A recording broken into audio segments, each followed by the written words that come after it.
Hey, how's it going? John from Branson Cerakote and Laser here. Gonna do a quick video today on why we don't recommend that you re-soak your items after you've sandblasted them.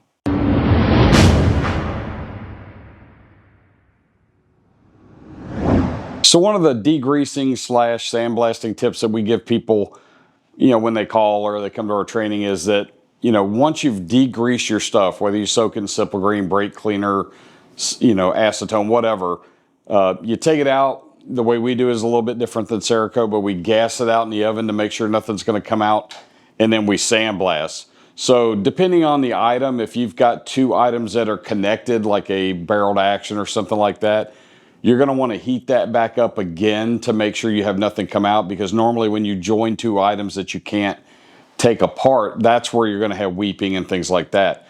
So once you've sandblasted it and you heat it up again, we don't recommend, if something comes out, putting it back in your soak tank. And there's a few different reasons for that. One, you're normally not going to get that grease or oil or whatever out by just soaking it anyway.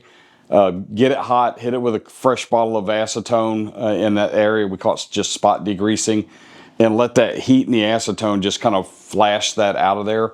The other reason is that now that you've opened up the surface, you've etched that and you've created peaks and valleys.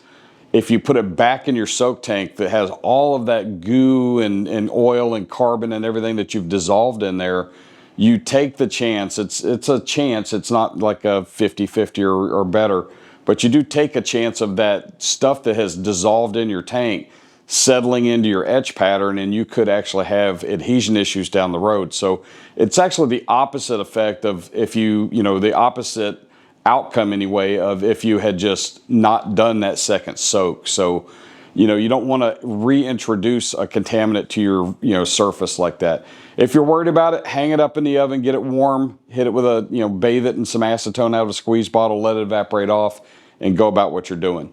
Like I said, just make sure it's a clean squeeze bottle of acetone. Don't dip it out of your tank or anything like that. You're just doing the same thing. So just a quick video. Hope that helps. Don't forget to like, subscribe, comment, and share, and check us out at BransonCerakote.com for all your needs. Have a great day.